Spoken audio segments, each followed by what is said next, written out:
Good evening. It is March 16th, 2023, and I'd like to welcome you all to the South Brunswick Township Board of Education meeting, and I'd like to call the meeting to order. Please stand now for the Pledge of Allegiance. I pledge allegiance to the flag of the United States of America and to the republic for which it stands, one nation, under God, indivisible, with liberty and justice for all.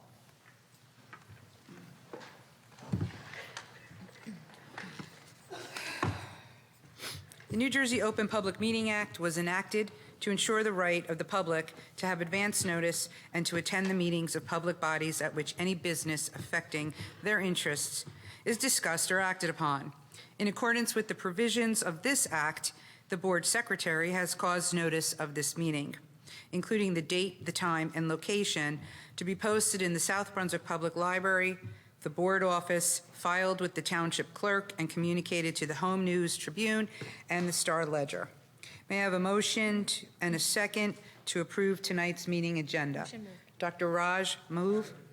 I'm sorry. Mr. Krishna, seconded. All in favor? Yes. Roll call, Mr. Kowalski. Sorry. Ms. Julie Ferrara. Ms. Laura Hernandez. Mrs. Deepa Karthik. Yeah. Ms. Alicia Khan. Mr. Raja Krishna. Here. Mr. Mike Mitchell. Present. Mr. Barry Nathanson. Here. Dr. Smitha Raj. Here. Mrs. Lisa Rogers. Here. We have a quorum. Thank you. So we're going to move on to the order of business tonight, which is the tentative school budget report for 2023-2024, presented by Superintendent Mr. Fetter and our business administrator, David Pawlowski. I will ask the board at this time to take a seat in the front so that we could view the presentation.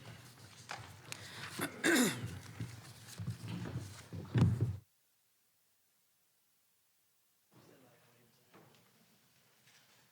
I see? Good. Hey, buddy.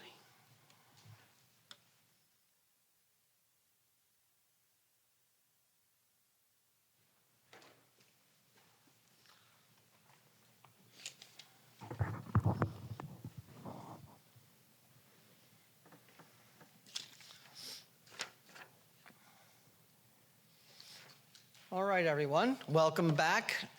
I'm going to try and move fast tonight because we spent a lot of time on this last time. So if anyone's watching for the first time, if you want any more detail than I provide tonight, you might want to watch the meeting last week. And just so everyone knows, on May 4th, we're going to be looking to do a final presentation. That is called the Budget Adoption Hearing. So at that meeting, we will have all the specifics, the details, all of it. Tonight, we're going through to get us to a point where we can present a balanced budget for next year. It is called a tentative budget. I'll get into that. But this is basically what you're looking at. Very similar to last time. We have tentative budget. We're going to go over to school funding, the impact, some things we want to make sure you understand, our actual impact, how we approach this. What we believe the town should do is advocate, although I do understand there are people in town who don't think we should advocate for the budget. Interesting. But we're going to try and go over some misinformation that's out there, and then we'll close it and try and get you all out of here tonight. So here's what a tentative budget is. A tentative budget is not final. It is not binding. But it must balance. It must get to zero. That means your revenues have to balance with your expenditures. We can't present a budget that doesn't balance. It is a way for a district to communicate to the state about where things are with the budget. Anything can be changed. And everything can be changed. So this budget should not be seen as the budget in any capacity. And I said that last night, and I've shared that with the board multiple times as well. Basic funding formula. They gave us a schedule 4 years ago that said you're going to lose a lot of money. Here's the amount of money you're going to lose every year. This year we were scheduled to lose $1.27 million, and they actually are giving a reduction of over $4 million. Our total reduction by next year will be a loss of $9 million, and I'll remind everyone there's no way to recoup that money at this point. In other words, $9 million is gone. That's it. The town has a valuation of $11 billion, and I'll explain why that matters. There's something out there called stabilization aid. What that means is the state said, hey, districts that we took money from, you can fill out about a 30-page application, and maybe we'll give you some of the money back, but not in state aid, which is a perennial money. Just in a one-time hit, here's some money. We were lucky. We got the second most amount in the state, almost $3 million. That's one-time hit. That's not recurring. Once we spend it, it's gone. That's an important distinction. State aid is how much money you have every year. You can use it every year over and over again. Big difference between the two. We're still bound by a 2% tax cap, which means the tax levy is about $100, maybe $110 million, $115 million. We can go 2% above that. That's it. That comes out to about $2.3 million for our district. That's how much we're allowed to spend in new money every year. It's important to note, the state of New Jersey gave away actually $830 million to 400 school districts. We were not one of the 400 school districts. We are one of the 157 school districts that lost a total of $170 million. And if you were here last week or you watched last week, you'll hear that Senator Zwicker pointed out another important number. He reminded us that the state currently has $10 billion just sitting in a cupboard. What it means by sitting in a cupboard, it's unassigned. There's no expenditures in which to spend the $10 billion. So with that, 400 districts got $830 million. 157 districts lost $170 million. And there's still $10 billion. Just got to keep that in mind. So some important things to know. The loss of funds, and this is very, very important, is solely due to the state recalculating how they divvy up state aid. It has absolutely nothing to do with the spending practices of a district. I was looking at a text that someone wrote to try and convince people why they shouldn't advocate or why they should only, think bad things. Because this wouldn't be happening in their mind if we just were better at our jobs. Well, let me be very clear on this. I put a purple crayon up there for an example. If the last 10 years, the only thing the district did was buy $150 million of purple crayons, we'd still be losing the exact same amount of money. It has no bearing on anything, whether we're good at this or really bad at this. The state's formula has nothing to do with district spending. Nothing. Nothing. So anyone out there who wants to try and convince other people that the Board of Education or the administration or anybody is responsible for this cut, they are sadly mistaken, misinformed, misguided individuals. So I'm trying to set the record straight. I could buy only purple crayons next year, and we will still lose the exact same amount of money according to what the state formula says. That's fact. We have lost 2% enrollment this year. I read another text where someone is saying, hey, it's because 1,000 kids dropped from the school district. Again, misinformed, misguided, misinformation. We did not lose 1,000 kids this year. We lost 2%. I'll show you the numbers. And the numbers I present, if someone wants to challenge the actual numbers, the factual numbers, please come and do that. Ask questions. Disagree with facts. But please, to this community, stop making up your own stories and disagreeing with your own stories. There's no value to that. We're not perfect, and we're going to make mistakes. And you might not like the decisions we make, but we are going to make them in the best interest of this community and these kids. That still doesn't mean you agree. When you disagree, come tell us you disagree. Ask questions if you don't understand or you disagree. That's what you should do as a community. Don't trust. Ask questions. We invite that very much. The township's value has increased by $3.5 billion since 2017. That's important. State funding formula, again, has nothing to do with the amount of tax we can collect. So again, we can go up 2%. It doesn't make a difference if the town is all of a sudden worth $30 billion. We don't get any of that money. It's not money. It's a valuation. We still can only get 2% more. I told you it was about $2.3 million. It doesn't matter. I remember someone said, who lives in the town, when they heard that, they said, well, what did I get for that? Did the roads get better? Did the water get better? Did something change? No, it's paper. But the state has elected to use a formula that solely depends on that information. Not how many purple crayons we bought, or not how many we bought. It's only on certain factors that have nothing to do with the school district, which is kind of interesting. The school funding formula has nothing to do with the school district, but that's the reality. The state's funding calculation is built upon who they said should be funding the schools. So again, they said the township is not spending enough money on the taxes for the schools. I don't know if you agree or disagree with that. Not asking for that. That's what the formula says. But we can't collect any of the money they're saying the township should be paying. So the state's plan for that was to take the money. Oops, sorry. So our math, simply we're down $5.8 million. That's the hole we're looking at. When we look at our cost per pupil of just the middle school, we used one grade just to show this to you real quick.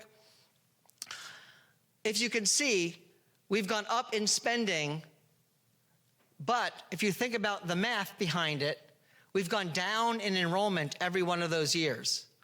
Since 2018, I think we've gone down 11% enrollment. So if you think of it this way, if a classroom has 20 students in it and it costs $100,000 for the classroom, we could say that the cost per pupil is $5,000. If 2 kids leave the classroom and we go down to 18 kids, cost didn't change, it's still $100,000, but the division is now divided by 18 instead of 20, and the cost per pupil goes up. That number of 14.9 is still well below the state average and how much is being spent, and well below many, many of those 400 school districts that just got a share of $830 million, because the state formula has nothing to do with how much money you spend. Nothing. No cost per pupil factor is part of the formula. Interesting. So we have to go through a hybrid approach. We talked about that. We have to optimize. So we went through years. We live and breathe by certain things. The school district has a few large buckets of money it spends. One is staffing. How much we spend on staffing, of course, that's your biggest bucket. The next biggest bucket is actually health insurance. Then after that, you're looking at things like transportation and energy. So we have to always stay in the game with those big topics and not just sit down and wait for bad things to happen to those accounts. If I asked a simple question, and please raise your hand if you know the answer. If your personal home energy bill has increased in the last 2 years, please raise your hand. Have your insurance, if you don't work here, well, you all seem to work here. For those of you that don't work here, have you had higher costs in what you pay for your own insurance? So notice who didn't raise their hand. Our people. Our people didn't have that. We have optimizations in energy. We had optimizations in transportation. And we have every year optimizations in how we do healthcare. We'll talk more about that as well. We also look at all of our reserve type accounts. They're a little complicated to explain, but we have accounts where there's income, revenues come in. The thing about this is, again, I'm not going to do the whole kick the can story again. If we take all of the money we have in reserve and spend it all this year, next year we're in a lot of trouble. Regardless of what the state does, we'd be in a lot of trouble. It's that idea of you can't spend one-time money for recurring expenses. Can't do that. You can't do it in your house. You can't do it here. So we have to be careful, and we were very creative in how we approach that. Enrollment projections are probably the biggest impact on our cost savings for next year.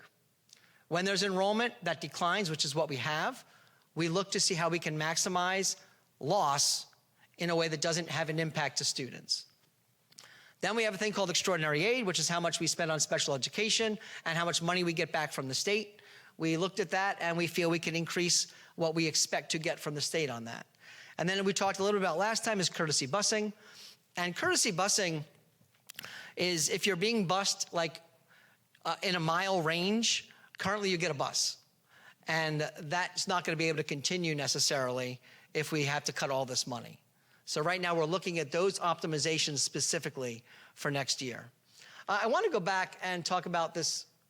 Oh, this all goes the same way, doesn't it? Hold on a second. I want to talk about one more piece to this formula. So there's a number in the formula. It's called the adequacy number. And if you think of what the word adequacy means, adequacy is referring to that you're spending the right amount when it comes to money. You're spending an adequate amount of money.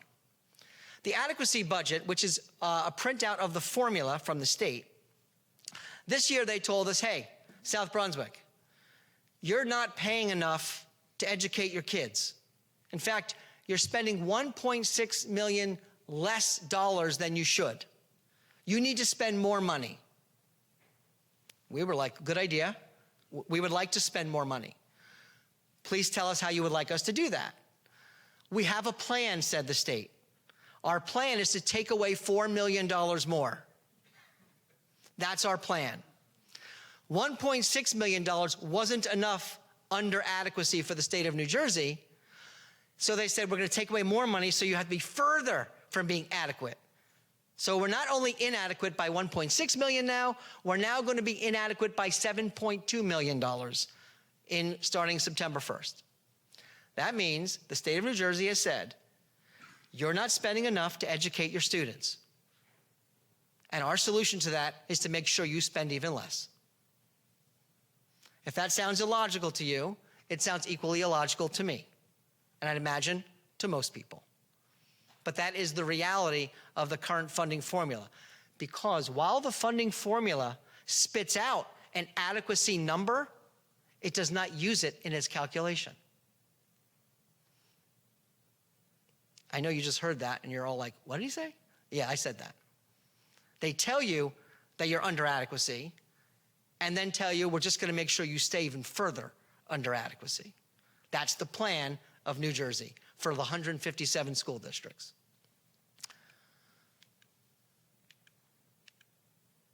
So to get through it after we optimize, we have to look at where our revenues are going to come from. So now we showed you a number about 5.8 million short. So we looked at the stabilization and I told you about the one-hit money. We're actually going to go ahead and use half of it. That's our recommendation, to use half of it this year. That's a risk to use that much of it, but we feel we have to. We're also going to raise what I spoke about last time called the fund balance. That's, again, kicking the can. If you remember, I talked about using all of our options, optimization, kicking the can, increase revenues, and make reductions. Those first two are kicking the can. But we're not kicking the can for the full 5.8, we're kicking the can for 2 million.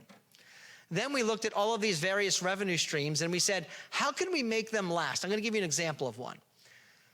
The cafeteria account is an account that we are only allowed to spend it on cafeteria costs. Lunch, recess, whatever, but only that. In other words, if we said, well, you have money in there, can we hire a language arts teacher? No, you cannot. Can we put a roof on a school? No, we cannot. We can only use it for where money is spent on the cafeteria. So I just looked over, saw Michelle and Felicia, saw bus drivers. Can we buy more bus drivers? No, we cannot. Now, unless you want to eat in the cafeteria, then we can help you. But we cannot. What we can do is identify where we spend money. In the elementary schools, there are paraprofessionals that work in the lunchrooms. We could pay for them out of that account. So then you have to ask yourself, all right, if you pay for all those people out of that account, do you have enough money the next year to do that? How about the next year? Well, we looked at it, and because of how much revenue we bring in that account every year, we have now moved money from the operating budget to that account, and we believe we can do that for 15 years with our current expenditure. Because we're going to use a little bit of what's left, but know that we're getting more every year. Now, this is not a lot of money, but it's money. It's helpful. When we did that amongst every single account in the district, we found another little over $800,000 more of money that we can repeat for at least 3 years, some of them up to 15 years, but at least 3 on all of them. So that's a kicking the can, but not as much. Then we're looking at increasing fees. That means pay to play. All these other places where we collect fees, we have to raise them. If we don't, we have to find $220,000 more in cuts. Then there's that extraordinary aid I mentioned before. We added $400,000 to that to get us to this point. So we are able to look at next year, and instead of a $5.8 million hole, we got that hole down to $3.48 million. So we're still about a little over $2 million short in where we need to get to in order to be able to pass a budget through the state. So this was a slide I had up last time. It's basically the same thing again. It's showing all the various places where we can increase revenue, places where you can increase fees to people. Do we want to increase fees? Of course we don't want to increase fees, but I also don't want to not have band or football or ice hockey or clubs or teachers or paraprofessionals. So we have to make a decision. Then we get to the part that is not fun, the reductions. And we are looking at this from the standpoint of we have to make sure we hang on to those main things in a system. So we try to stay away from that center of the circle and work in the periphery as much as we can. We're working to avoid the mental health, working to avoid anything with safety and security, anything to how we support students with our academics. And then, of course, if you haven't heard, in the nation with students, behavior challenges are way, way, way up. And speaking to my colleagues in other districts, it's not a South Brunswick thing. And if you read about it, it's a national thing. Whatever happened over that period of time for COVID, we are all still reeling from it. And it's not just younger grades, it's all grades. The level of behavior has changed. We have to make sure we don't lose supports there. So here's where we're looking at reductions. And as I told the whole staff, I sent the staff a letter that said we're going to be a little vague today. We're not getting into specifics. We have a lot of work to do over the next month. We're going to be asking the the finance committee of the school district board to meet probably weekly over the next month. We have work to do. In education side, we're asking to meet with them as early as next week. There's a lot that has to happen when you lose $4 million and you had no expectation of losing the money. To do it right, to do it fast, to do it easy, I don't need any meetings. Could do it in a heartbeat, but it would be really bad and really ugly. To do it right, what is it, a scalpel, not a meat cleaver. And that's where we are. We're trying to do it that way. But enrollment helps us. It helps us. I'm going to show you those projections in a little bit. Class size, we're trying to make sure we still manage class size. But that's an area. We're reviewing what's called student loads. How many kids for every one of these, whatever these are, whether it be a counselor, whether it be a CST member, whether it be a nurse, all of it. We're looking at all that. We don't know what we're going to find fully yet, but that's where we're looking to see what we can do there to make it fair, reasonable, and manageable. But I'll say a lot of the big cuts are coming in operations and how we administer and how we do that. That doesn't necessarily always mean, whenever there's a budget, the biggest thing it starts with is cut the administrators. Just cut all the administrators, especially me. I'm the first to go usually, my job. Cut us all. We all make too much money, and just do that. The reality is that's not going to happen, and you can't do that. And that's really ignorance when people say those comments. To say that we shouldn't look at administration and manage it equally, of course, yes, we should. But again, we're used to that. We get that all the time whenever there's a budget problem. But in this case, we have to look at all of it and see how it fits. So we're doing that. So all of that is happening in detail over the next month. May 4th, all this becomes more of a reality of where we are. And we're going to keep working. If you remember, I said something last week. I said, we can't make decisions on hope, but we can hope. So we are still in hope. David received information about a bill. We have information about something Senator Zwicker's working on. We have a lot of good advocacy. Even if it's not going to come from South Brunswick, we're still going to advocate with other people. Hopefully, Lisa will get the South Brunswick advocacy. Hopefully, even if people tell people not to advocate, not to want money for the kids, I don't get it, but New concept, I guess. We're going to keep trying and try to make sure that we can get what this district deserves. Not any more than we deserve. In fact, all I would like is to not be cut. Don't you want money? Keep your money. Just leave us alone. If you leave us alone, I showed you, we already found enough money if you leave us alone. But we're way past leave us alone. So we're going to keep moving. But look at this. So if you look at elementary schools, since 2018-19 school year, we've lost 400 students, just in elementary. We've lost 240 middle, we've lost 238 high school, and that's our projections for next year, a total of almost 900 kids, or 11%. So that has definitely been a reason why we've lost some money. And we could understand associating state aid numbers with enrollment. We get that. That makes perfect sense to me. But we only lost 2.13% of our students this year. We lost 20% of our state aid. That math I don't work too well in my head. I'm pretty good at math.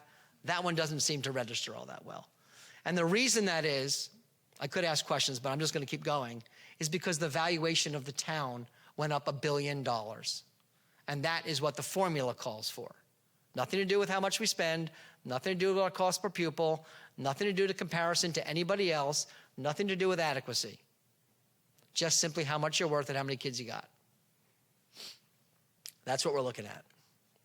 So back to that hybrid approach. When we look at the optimization, healthcare, basically it's a little more than 0% when we finally do the final math. It's about 0.4% increase for the next year. ESIP, the energy savings, I'm going to talk about that. All of our reserve work that we told you about, looking at cafeteria, summer institute, various community ed budgets from a while ago. We look at our enrollment and how it impacts special ed, regular ed. We look at our extraordinary aid and our courtesy busing. Those are optimizations. Then we look at our revenues. We talk about using half the stabilization aid. We upped our fund balance by 10%. We look to optimize all those revenues that we have in the other column. We have to look at increasing fees, facilities, music runs, pay to play, everything else that we could dig up. And again, the extraordinary aid. But then there's these reductions. We want to make sure we stay within a concentric circle and stay away from those items I shared. We have to prioritize. And I can tell you, it's painful, it's undesired. We have to be efficient. And sometimes efficiency is painful. But you should be efficient. We owe that to the taxpayer. That's looking at our class size, our student loads, and our operations. So we're doing all of this. We're just unfortunately not there today, but we're doing it, and we're going to get there. So we want to play a little what-if game because we love what-if questions. We get them all the time. So we made up our own what-if questions. What if we didn't apply? What if the board didn't apply and get awarded the preschool program? I'm not going to reiterate the whole preschool world again. That was a lot of fun for me last week, but I'm not going to do it again today. I have a new topic for today. But this one, we would currently have to find $700,000 more because we had mandatory preschool programming prior to getting the free preschool for special education purposes that we had to do. That was costing the district $700,000 out of the operating budget. That $700,000 has been moved. Now that worked to get there. Where's Megan? Yeah, Megan's there. Wave, Megan. Come on, yeah, I know. So so many, Megan, Raphael, Suzanne, and Kelly, David, so many people. Do we have our preschool teacher there? We do. We have a preschool teacher there today. Thank you. Yes, you should applaud. It's good. But we'd be having to find $700,000 and still paying for the exact program we ran before. And those people did a ton of work, filled out 2 applications, spent hours on the phone with preschool people, watching webinars, all of this, all of it, a ton. But that gave us $700,000, but more importantly, free preschool for our students. What if the board had the state health benefits plan? Wow, the state health benefits plan went up 15% just this year, just now in January. If we were in the state health benefits plan, we'd be looking for another $4 million more. So 5.8, it'd be 9.8. But we're not in the state health benefits plan. We're going to talk about that in a second. What if the board didn't invest in the health center and other insurance decisions? Well, then we'd be increasing the health insurance line by about 6% this year, or about another $1.5 million. But we did those things. What if the board didn't fight for our school-based youth service funding? We'd be losing the Bridge Academy or need to find $550,000. And what if we didn't apply to get awarded stabilization aid? Well, if we didn't do the application, didn't fight, didn't make a stink, we'd be looking for another, this year's budget, $1.5 million, and then again, $1.5 million next year, because that was $3 million. That's what this Board of Education does. They fight to figure out what we need to do to cut costs that don't impact student learning. That's important. So, David, taxes. Tell us about taxes, because this is a strange year for South Brunswick, David. Come on up to the mic. This is the bad news David's going to be sharing. So, since my time here, we've seen an incredible amount of increase in the ratables in the township of South Brunswick. Last year, the ratables increased almost $83 million. This year, the ratables only increased about $10 million. So inevitably, when we go to the taxpayer and say, hey, we have a 2% increase on your tax levy, what's the impact going to be to the taxpayer in South Brunswick? For this year, putting in all of our calculations, we're seeing an increase for the first time in 5 years, where we're going to be asking the taxpayer to pay $44 more for a $200,000 assessed home, or $66 more for a $300 assessed home. So it's about $22 per $100,000. You can see from this chart here that we have, the general fund, this year your general fund assessment will increase about 2 cents. The debt service fund always kind of goes down each year. That's kind of like a loan that we take to pay this debt service. Right now is for the high school build. That's going to decrease, a little bit of a percentage. But the overall, you're going to see about a 2 cent increase on the actual tax levy or tax impact on the township. Each penny right now at this point is worth about $480,000. So we're moving in that direction. It's a shame because what's happening is your value of your town is going up, your tax base is increasing, the ratables in town are slowing down, and the only other area where you're going to see a tax impact is at the tax level that's at the community level, or the local fair share, which is inevitably, I believe, what the funding formula is trying to accomplish. It's just going to take years and years, long before we're gone, before your local fair share equates to anything with regards to making up for what the cuts are looking like over the next year, or that have occurred already in the past 5 years. Thanks, Dave. You got it. You want this back? Sure. So now I should have left Dave up here for this because this is the worst news. As of this minute, according to the state's funding formula, and according to the document we received from them, next year, if nothing changes, the district will lose $6 million more in state aid in 1 year. We won't be up here talking about optimization. We won't be talking about fees and raising things and revenues. We will solely be talking about what this district will not do for children next year and the year after and the year after. You will be talking about all of these things. All of these things. All of them. In quantities. You'll be talking about all of these, what it looks like.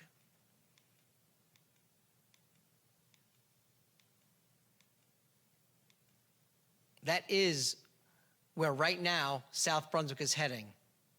Whether we buy $150 million of purple crayons or actually do it right will not matter if the funding formula does not change, or if the government does not step in some way.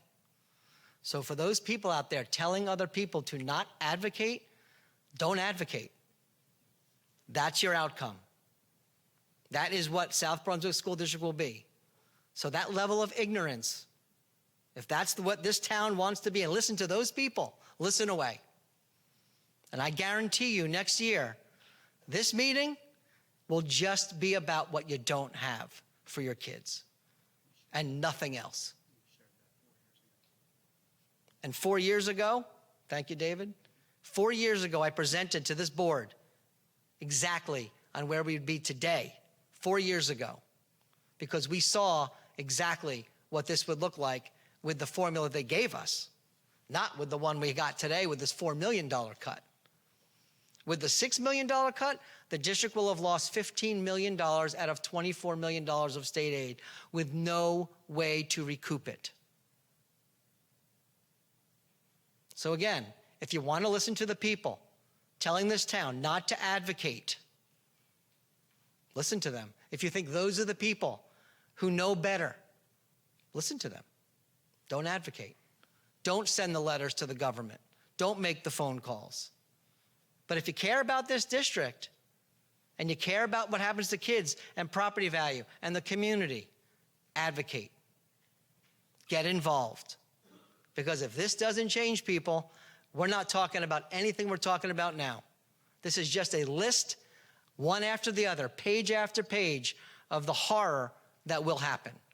And if you're not sure what that looks like, go look in the districts that are already ahead of us and how much they've lost, that can't cut anymore and are being asked to cut in some districts 14 million more. That's happening right now in our state. Again, decide who you want to listen to. You don't have to trust me. You don't have to believe me. Ask questions. Tell us what we're doing that you're not happy with. Just speak about the facts. That's all we ask. So here are some options that this Board of Education is going to have to consider. One is a second question. I don't like a second question. I think it has a lot of negatives to it.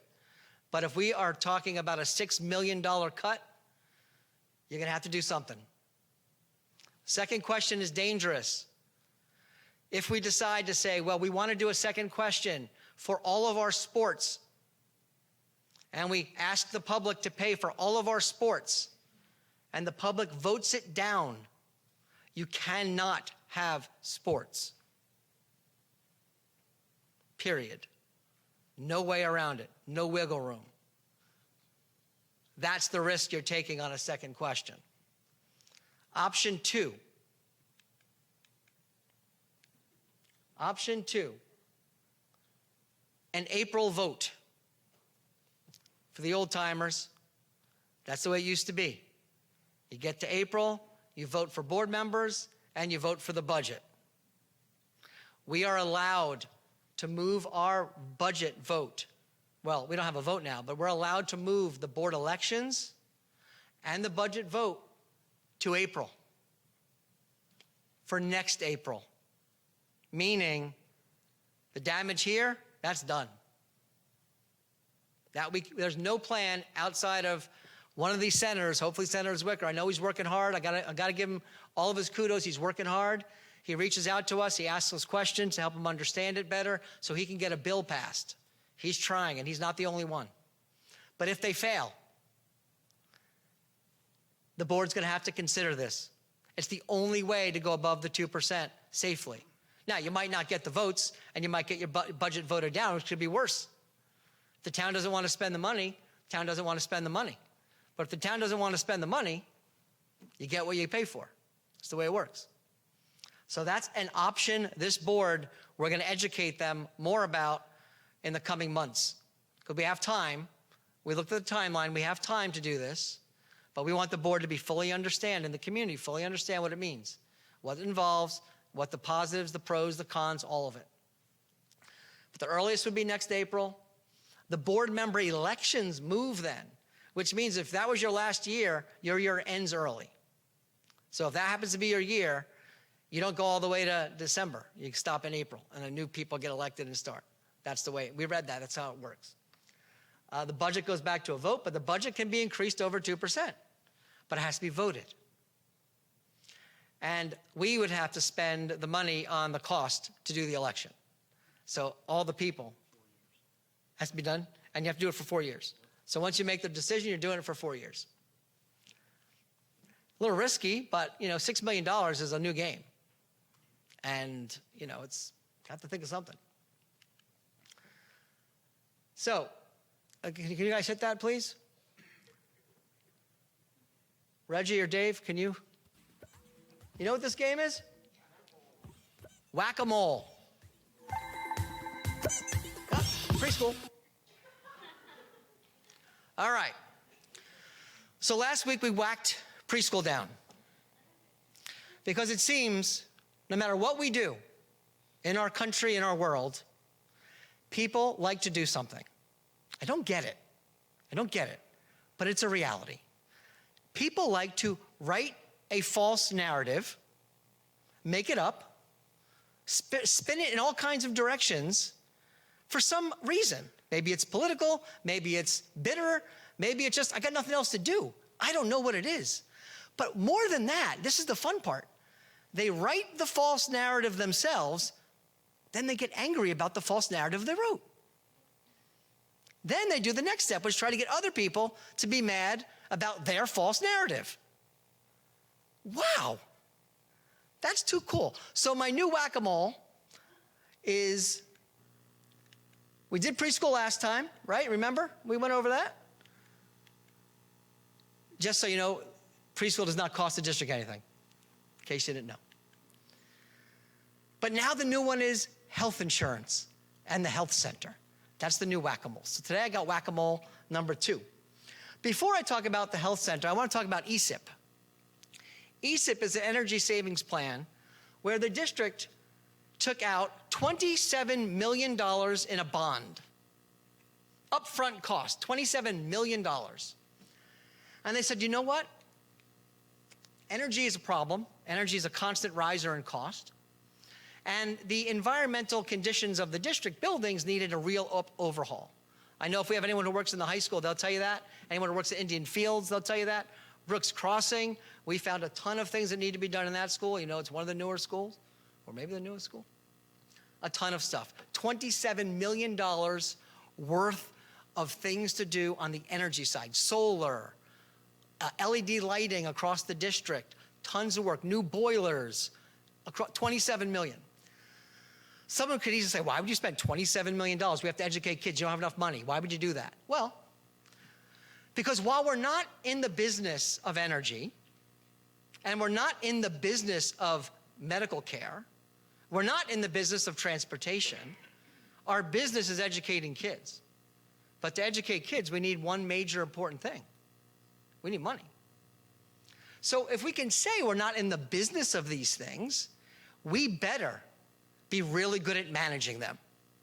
We better be darn good at managing them. And fortunately, I'll pat ourselves on the back, we are.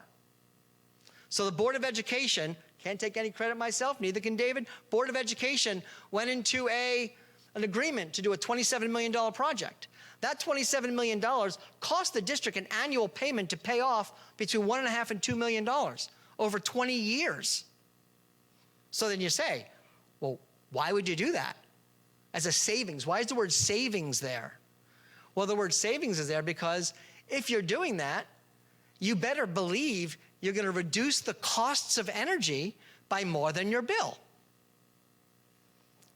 If any one of us said right now, if I could spend, this is the electric cars. People buy electric cars because they're reducing the cost of gas. Do you spend more for an electric car? Could. You do it to reduce another cost. So you do the math. Well, the district did the math. And they worked with a company called DCO. And the company said, listen, if you do this, we'll save you more than the $1.5 to $2 million you're spending a year. So what do you think? Board said, okay, let's do it. This last year, our energy cost, the net win or loss after paying the bond of $1.5 to $2 million is negative $1 million in reduced energy. That means we saved over $2.5 million in energy costs.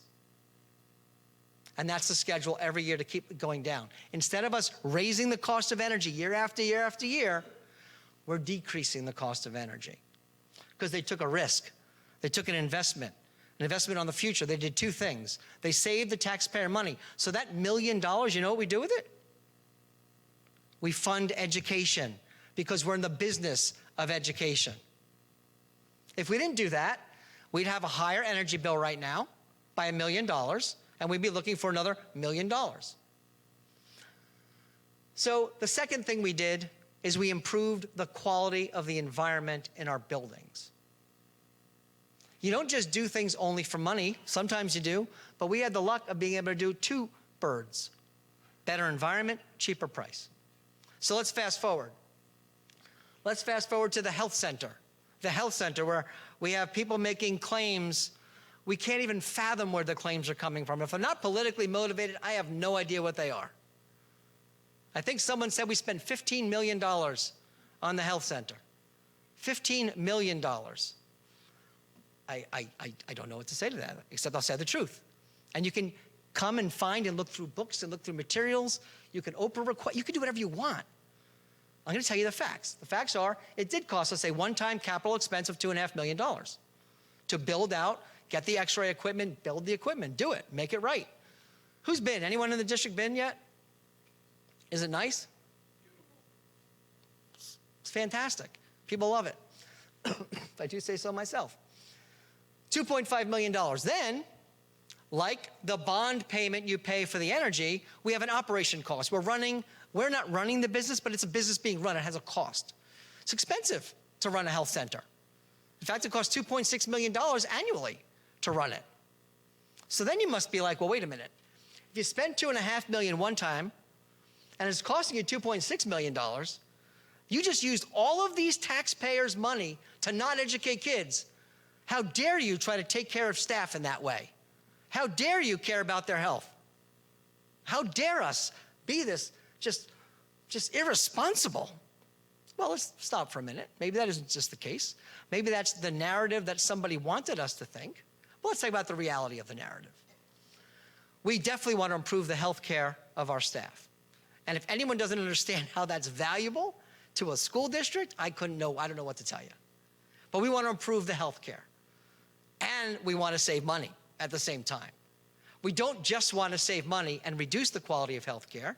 We want to save money and improve the quality of health care, just like we did with energy.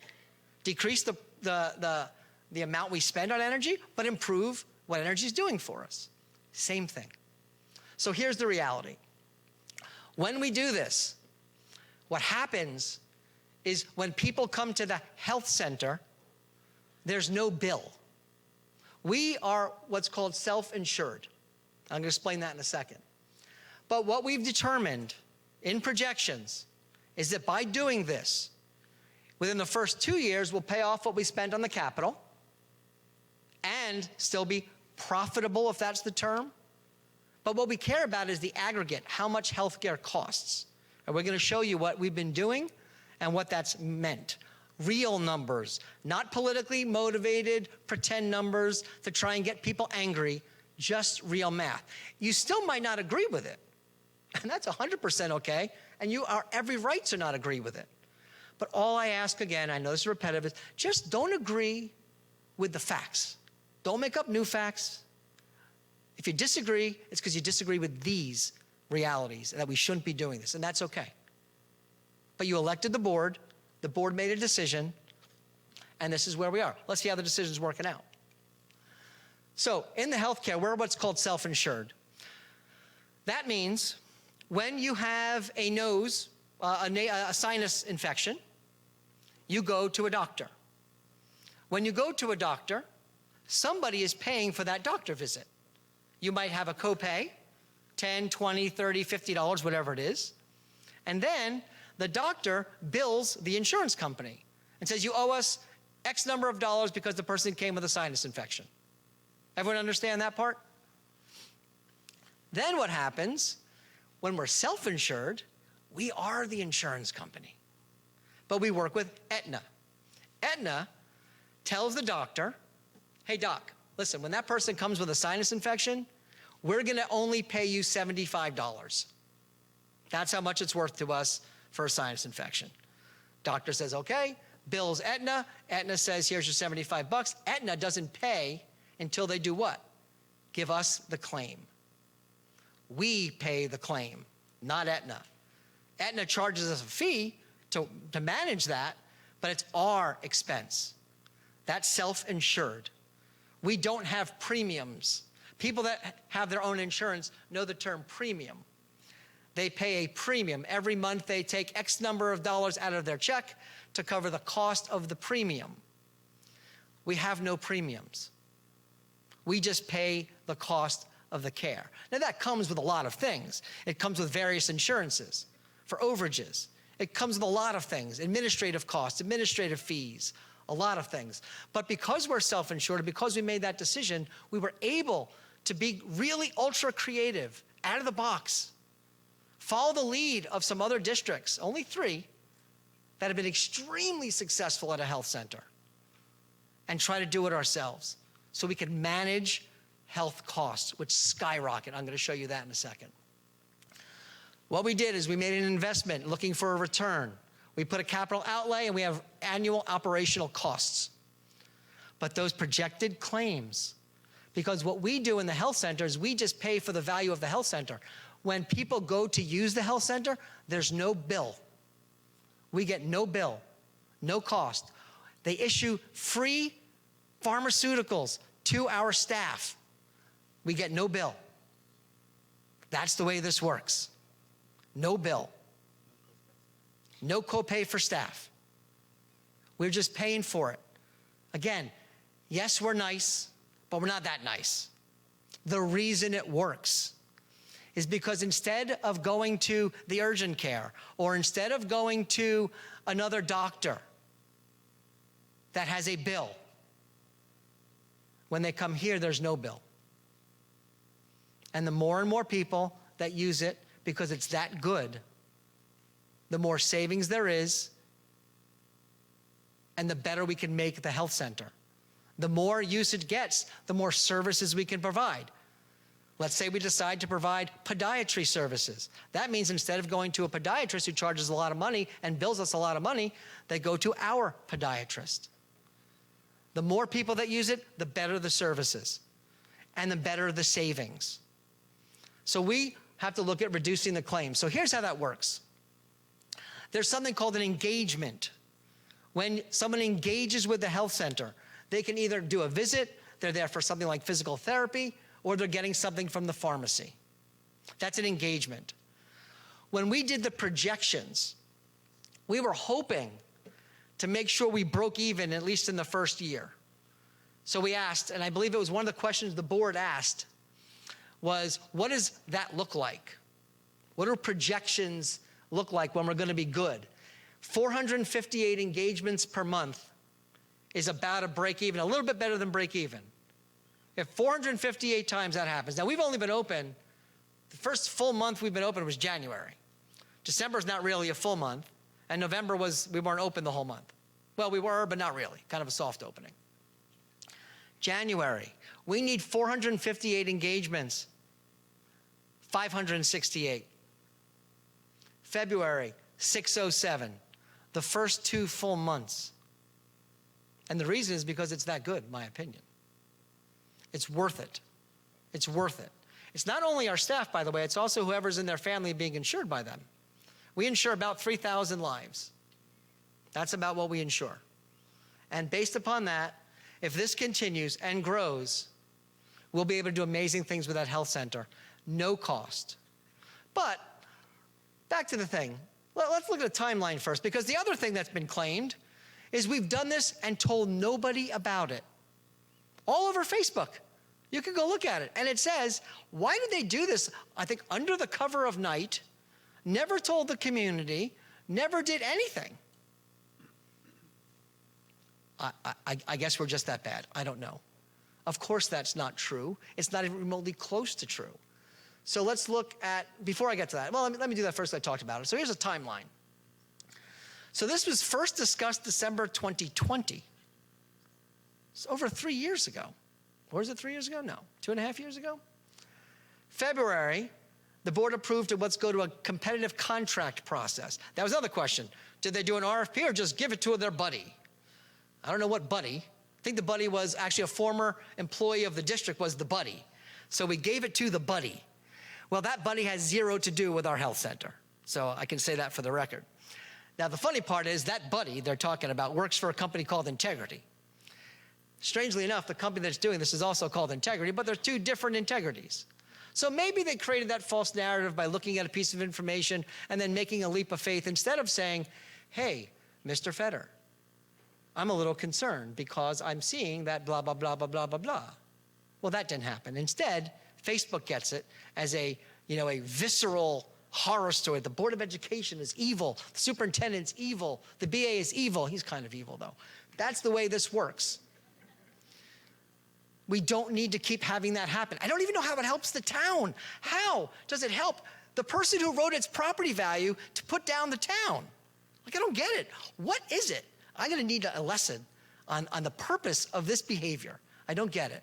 We're right here. We answer the emails. We answer the phone calls. We're right here. Today, I'll be done. Come up to the mic and ask a question. Totally good. But this timeline shows some highlights. There's a lot more things we could have put on the timeline. In fact, I think the timeline is about 4 pages long. So we put it out. We said, anybody who does this, anybody in the world who does this, submit a proposal. Anybody. Well, there ain't many people that do this. So we got the proposal. We only got the one, Dave? We got two. California. Oh, there was one from California. Wasn't even close, though. Didn't really even able to really do what they said. So we went with Integrity, who's doing it with us, looked at the vendor responses. The board members created a massive document of questions. 7 of the 9 board members elected to ask questions. 7. They asked a bunch of questions. Some asked a lot of questions. Some asked a few questions. Then there was an opportunity for board members to go tour other facilities. All that before. Then board members got to hear in committee and then at the board about what this all means and what it could look like and ask any questions they wanted. We stalled it for a little while. We were still dealing with COVID. It took a little longer than we wanted. It took about 7 months. 8 months, we finalized the contract. We went with Doug Forrester, who's a kind of a mogul in the health insurance industry, knows what he's doing. We did it all together, built out plans, shared with the board, continued meetings, continued sharing with the committee, the community, through the board meetings. So again, people that say the board's never told us about something are exactly the same people who've never attended or watched a board meeting. I'm just not sure when they think we're going to tell them things. Do I come to your house? Hey, by the way, we're going to be doing this thing called the health center. Just want to let you know. I don't know what else to do. We do a lot to tell people. We have board meetings. The board meetings are all on the website. Every single board meeting. They're streamed. They're live. It's not even, you don't have to read anything. You could watch it. If you don't want to watch it, you could read the minutes. It's all there. This all happened. Not under the cover of night. We can't operate under the cover of night.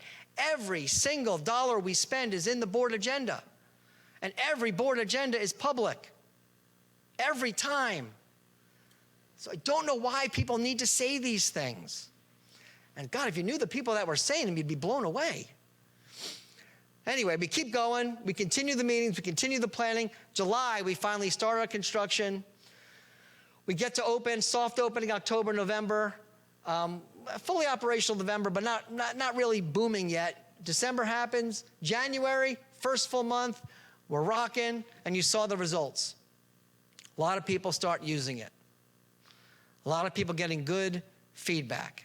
We've gotten a lot of good feedback for it.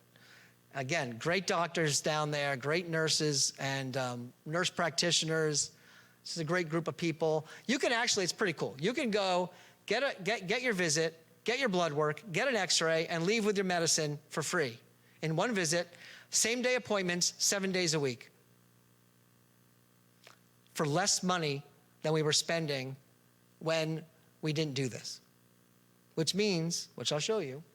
Actually, let me show you. Here's the important numbers. For those people who decide to go on Facebook and make up their own numbers, these are real numbers. Please come here and challenge them if you do not believe them. In 2020, our total cost for our health insurance was $27 million and change.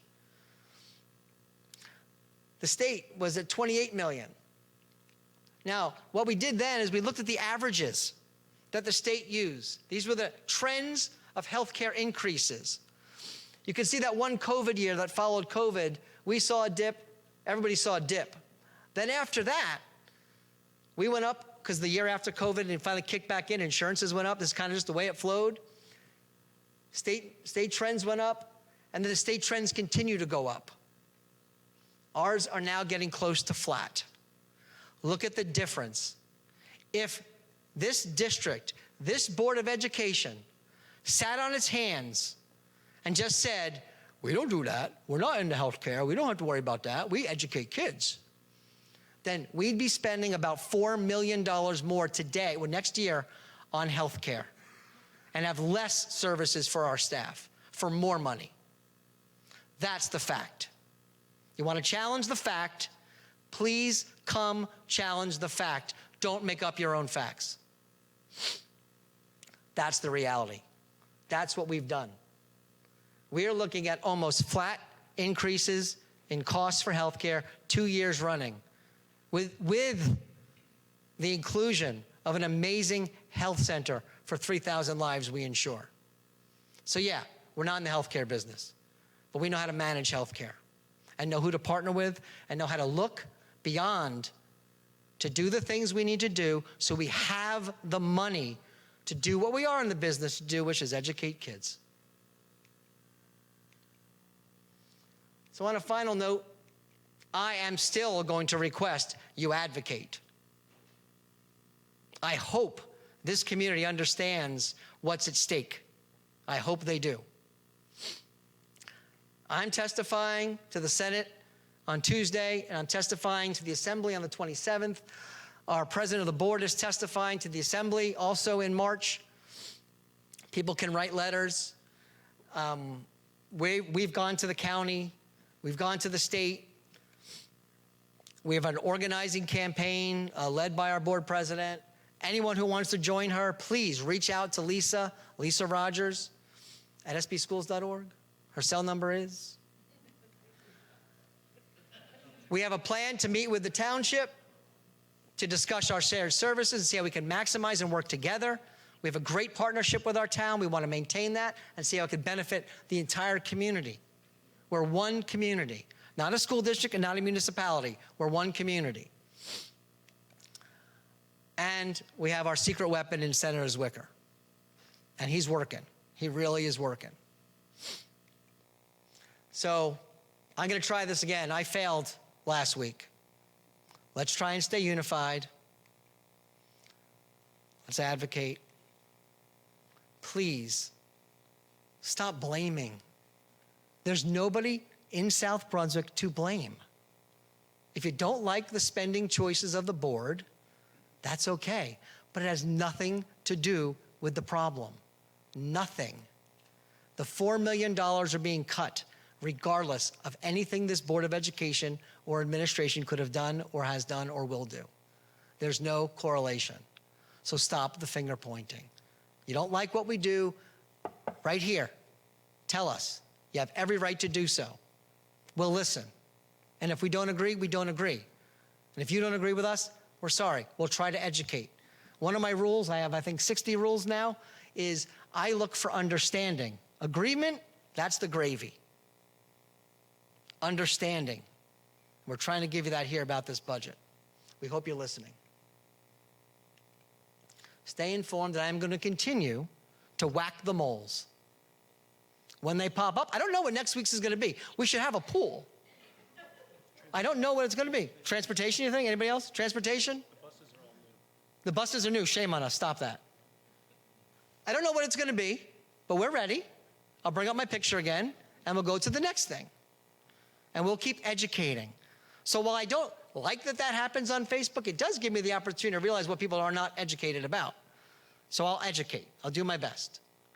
And open for questions anytime you want to have them. And that's what I got for you. That's it. Board.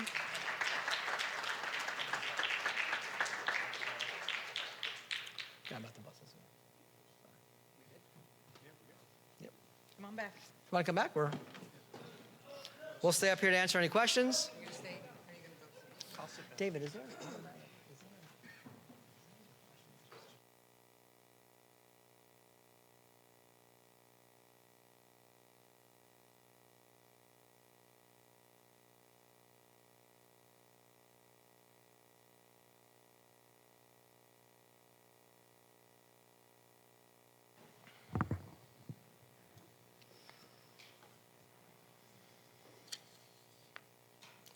Oh, a couple more questions I want to refer to.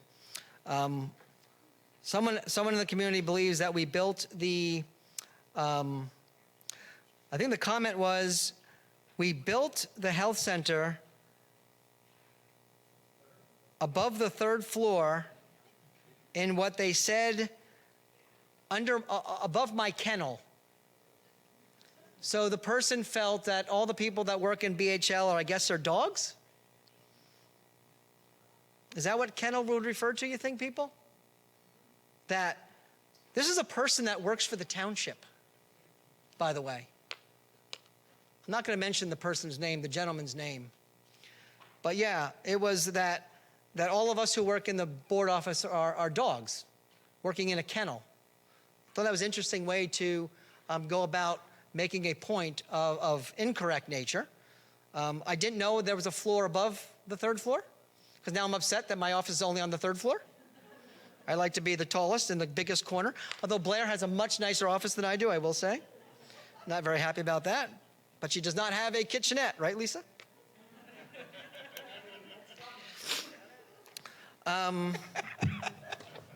I think that was the last one I did not get to yet, was the comment about that. So questions from the board? Questions from the board? I'll start, if you all don't mind. We'll start here with Dr. Raj. No, I don't have any. You have no questions. I got my answer. Ms. Karthik? It'll just be easier to manage. Thank you, Madam President. Mr. Feder, thank you so much for your presentation. I don't have any specific questions at the moment because I had a lot of questions which I had already asked over email and you've answered most of them. I think we're going to be meeting next week again to discuss in detail the impacts of this tentative budget that we're adopting today. So that being said, I want to thank you and the administration for providing clarity on some of the details that we went through. So thank you again for spending time on this. Thank you. Yes, absolutely. Dr. Raj? So, had a bunch of questions, and all of the questions has been answered via email. So thank you, Mr. Feder, for the answers. Just so that we don't get called names again. We are awake, asking questions, and not asleep on the board. Yeah, I think that was also brought up, that the board doesn't do any, yeah. Yeah. Bobbleheads, I believe. There are, Bobbleheads. That was- bobbleheads, puppets, and whatnot. Yeah.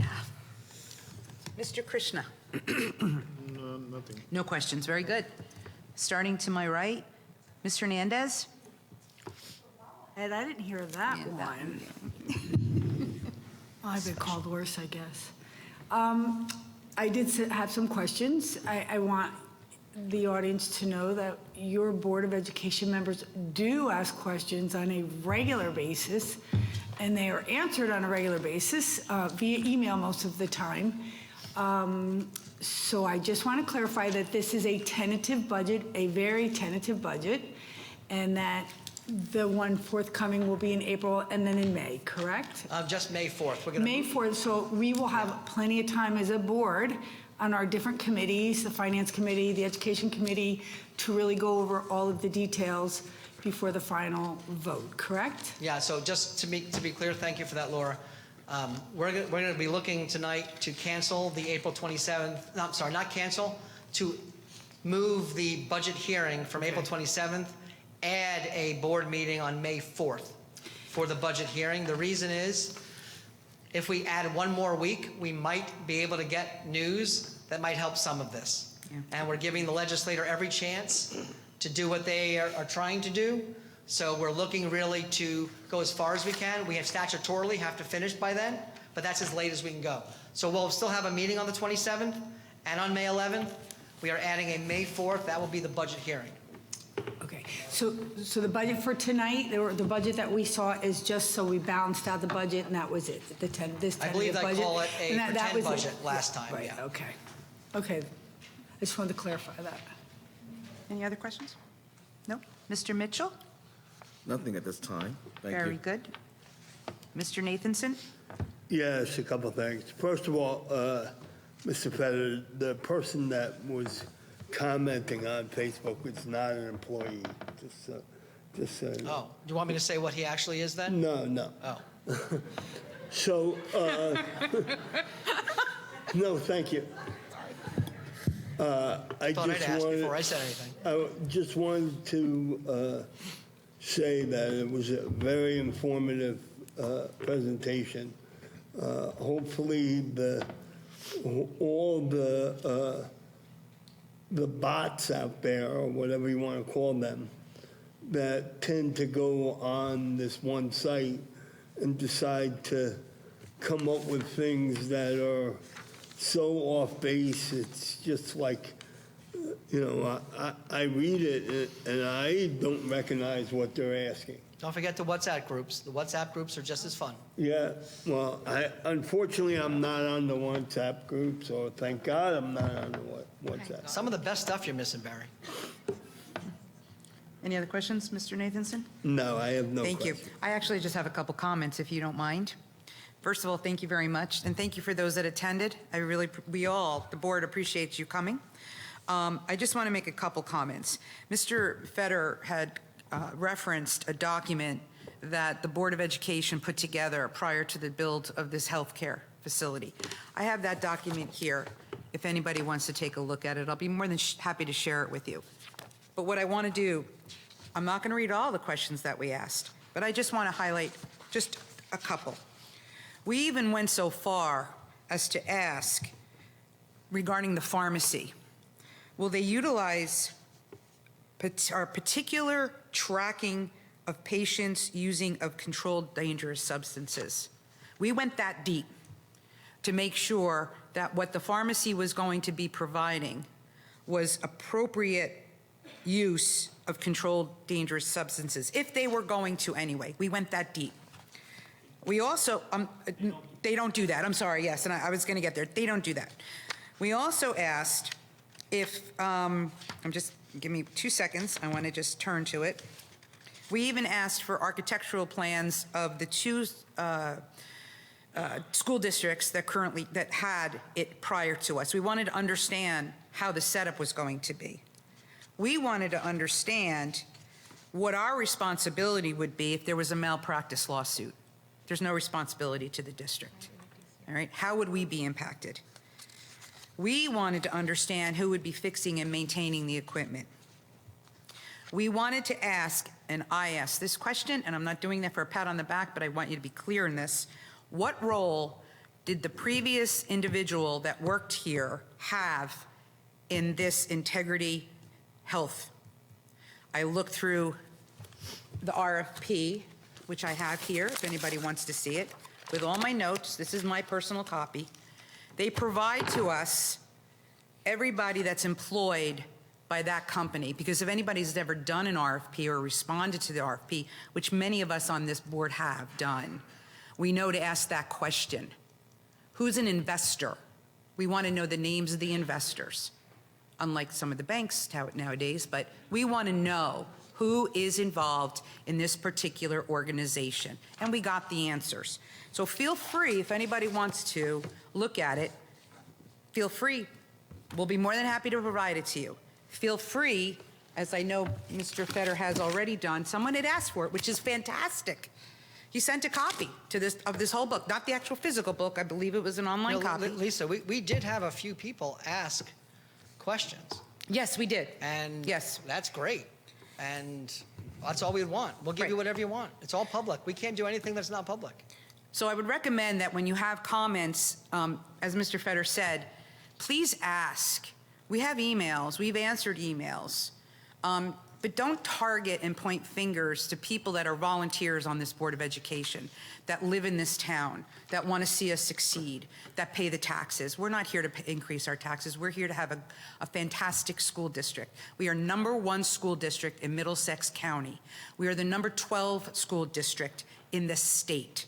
That says something about who we are, and we should all be proud of that. We shouldn't be knocking each other down. Finally, for advocacy, Mr. Feder mentioned that the Senate and the Assembly budget committees will be having testimony. We're both going. I encourage you, you can go and listen and sit. You can go and listen on the Zoom. You can hear from every single district that is running through or going through this type of issue. I encourage you to get involved. The Patch did a nice article on the last meeting. They have a link to the information that you need to help advocate. Please don't say don't advocate. I have an individual that I'm trying to deal with that person just doesn't see the need to advocate because this individual feels that we're raising taxes. I think Mr. Feder explained it pretty well. The other thing that we're dealing with, and I'm going to ask you to, I know it's a little bit of a detail, but our English language, excuse me, our English language population is increasing from 1% to 3%. Many districts are getting hit with this increase. This comes from the federal government, so we need to now also look at advocating to the federal government to get more funding for those individuals that need to be taught. So, you know, this advocacy doesn't just stop at the local or state level. It has to also sometimes go to the federal level. And I applaud anybody. Thank you. I know there's many out there that have already sent the letters, the emails, and the phone calls to all the senators, and I applaud you. Thank you. Please continue to do that. It's really important. Finally, one more point.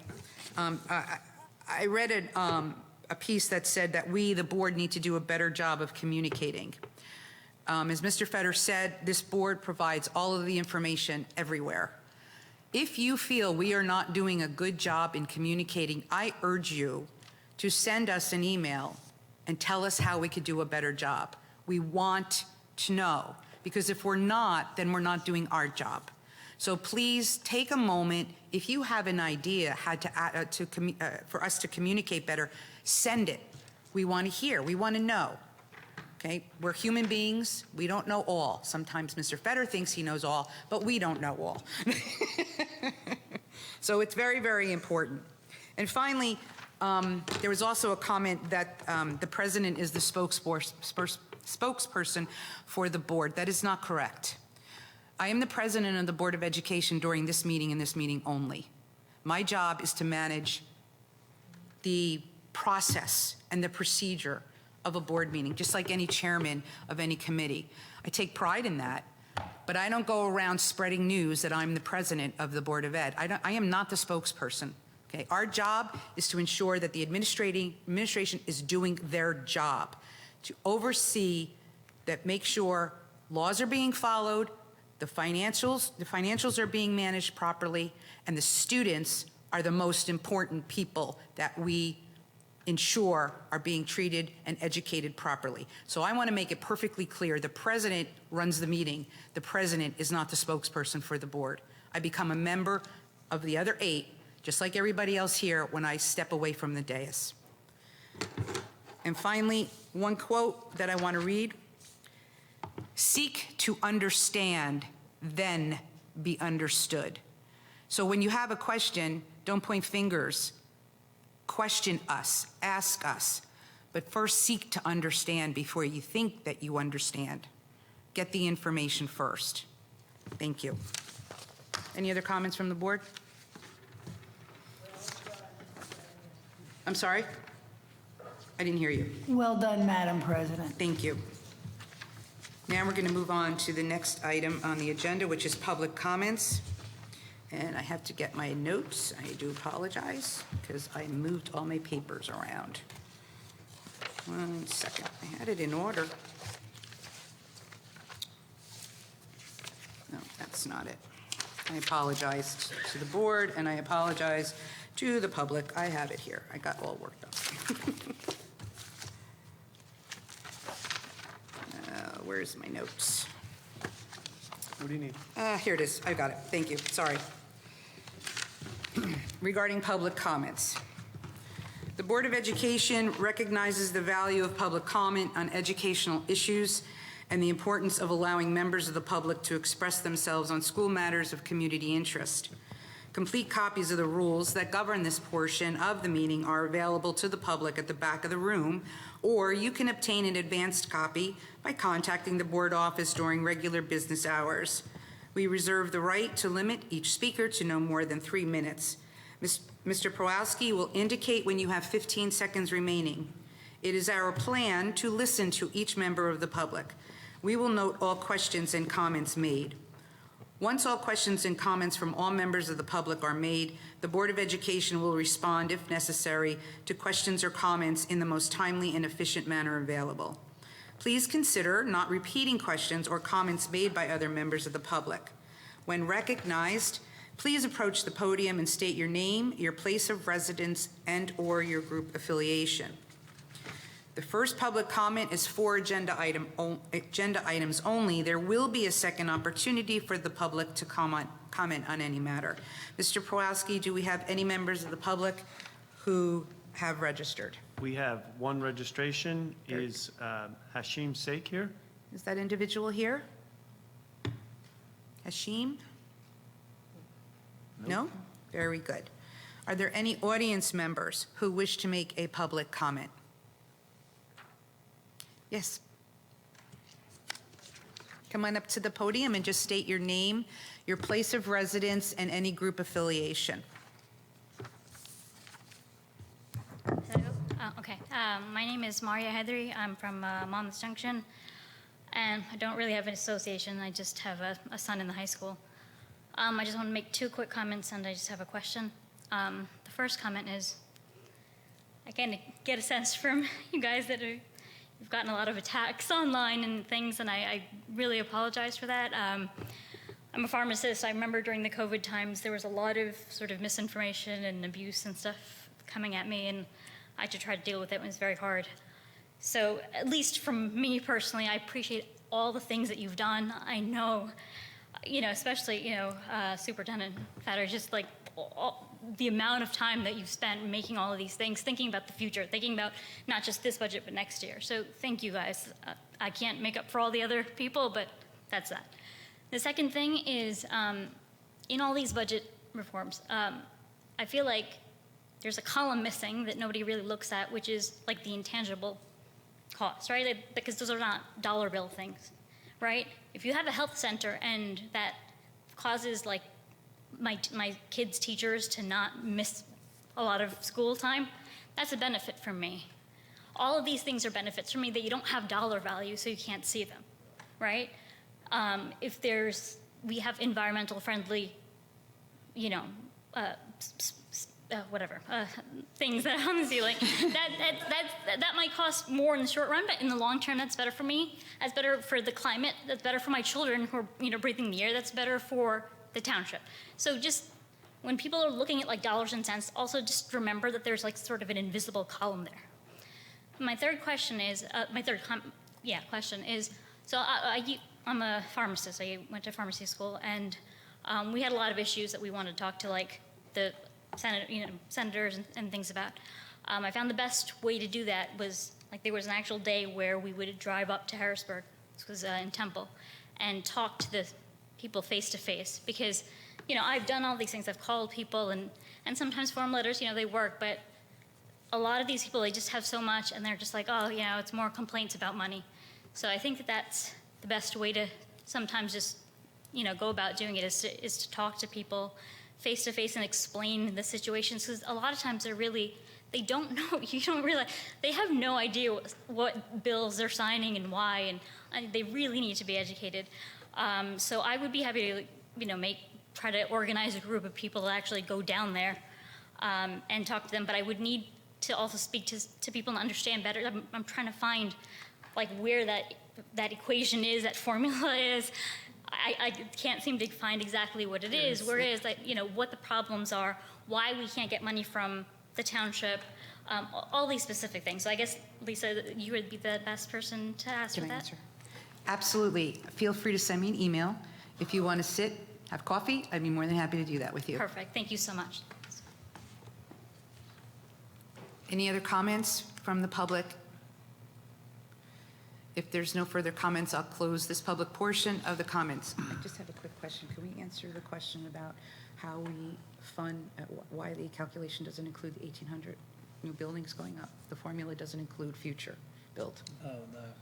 Yeah, I forgot to ask you that I guess the question. question someone asked was, why doesn't the formula, I mean, right there, you could stop there. Why doesn't the formula, you don't really need to add anything after that, but why doesn't the formula account for future building?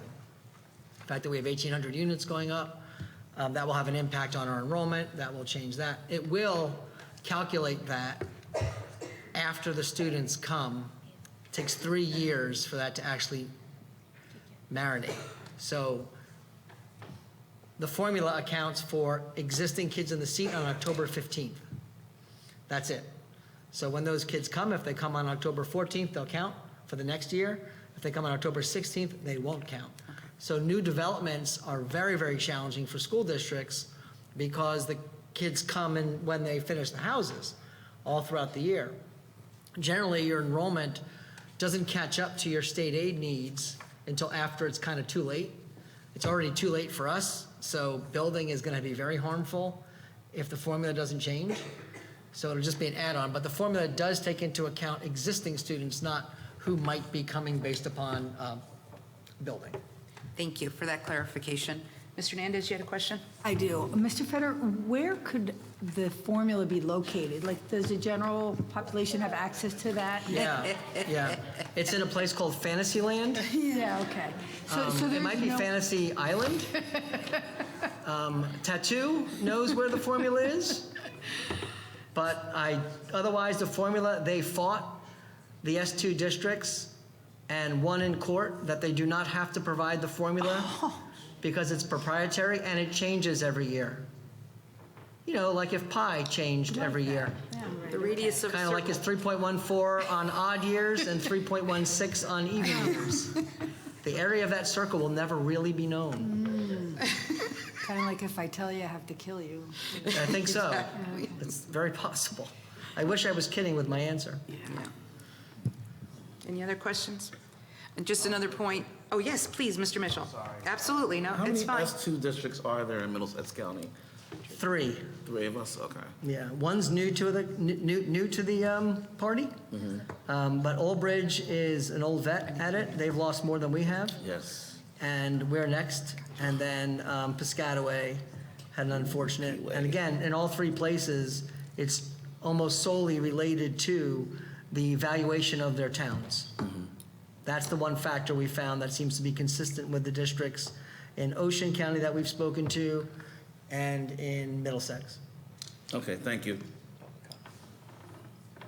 Very good.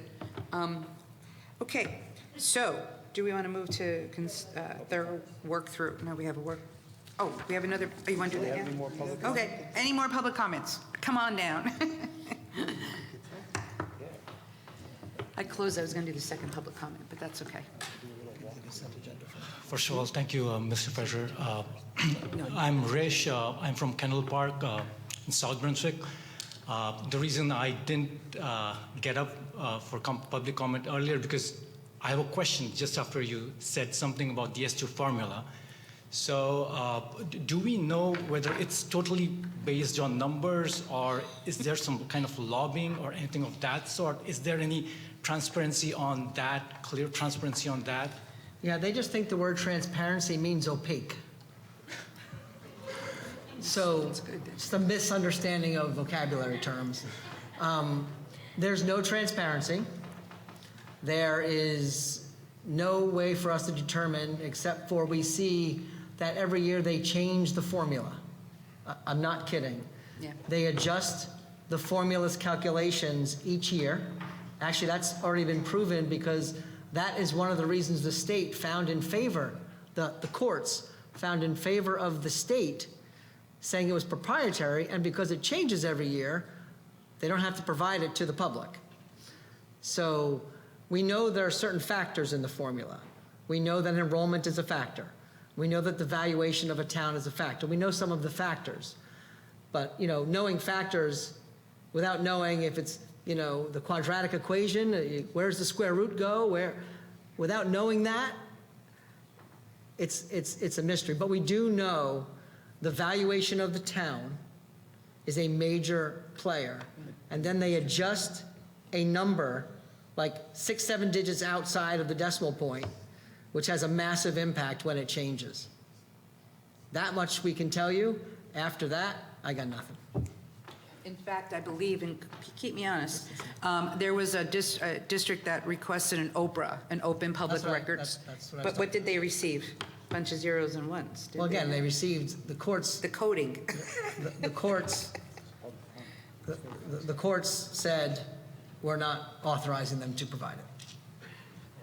Thank you very much, You're and very thanks for accommodating my question at the last moment. Absolutely. Thank you. Yes, please. Hi, my name is Vishnu. I live in You Dayton. can speak up a little louder. Pull it up. Yeah, there you go. Hey, my name is Vishnu. I live in Dayton. I have 2 kids who's going to Macron school. My question is, there are other districts where the properties has gone up, right? But if you look at their budget, they have gone significantly up, right?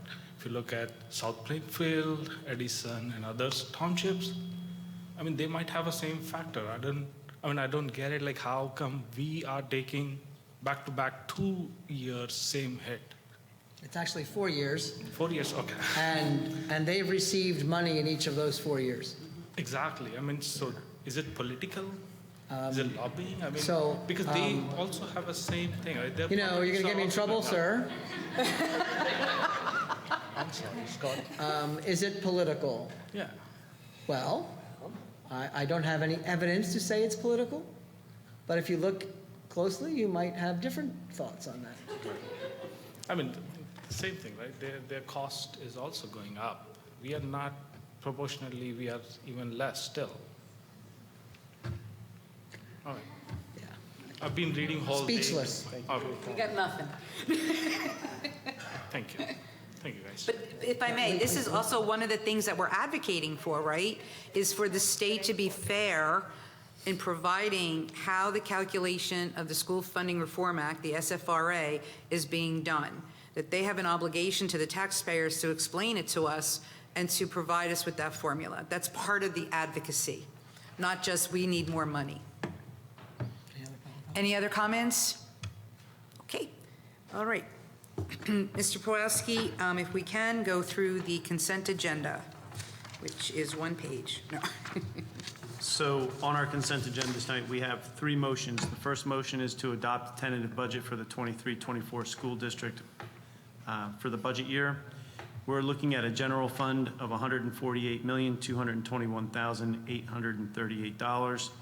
A special revenue fund, which is grants offered by federal and state, of $9,477,922, and a debt service fund of $7,023,325 for a total base budget of $164,732,085.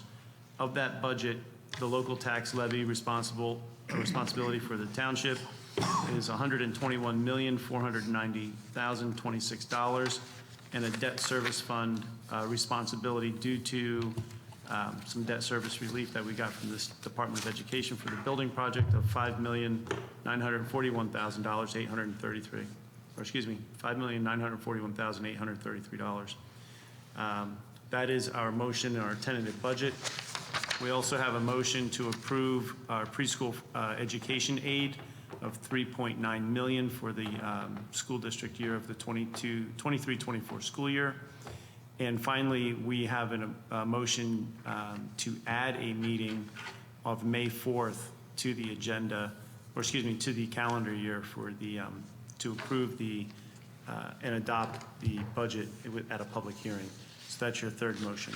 That's your consent agenda this evening. Thank you. May I have a motion and a second for the consent agenda of March 16th? Mr. Nathanson, motion, second, Ms. Hernandez. Roll call, please. Ms. Laura Hernandez, Yes. Mrs. Deepa Karthik, Yes. Mr. Raja Krishna, Yes. Mr. Mike Mitchell, Yes. Mr. Barry Nathanson, Yes. Dr. Smith Raj, Yes. Mrs. Lisa Rogers. Yes. Motion carries. Thank you, Mr. Pawlowski. Next up on the agenda is our second opportunity for public comment. This is the second opportunity for the public to comment on any matter. You are reminded that the board recognizes the value of comments on educational issues and that you are limited to 3 minutes. Again, at the podium, please state your name, place of residence, and/or your group affiliation. Mr. Pawlowski, do we have any members of the public who registered? Time. Very We good. have none. Is there anyone in the audience who wishes to make a comment on any subject? Very good. This closes the second public comment. If there's no further business to be discussed, please note that the next scheduled Board of Education meeting is set for March 30th, 2023. May I have a motion and a second to adjourn? Mr. Mitchell, motion. Mr. Hernandez, second. Thank you, and South Brunswick, have a pleasant evening. Oh, sorry, all in favor? Okay, any nays? No. Thank you, South Brunswick, have a pleasant evening.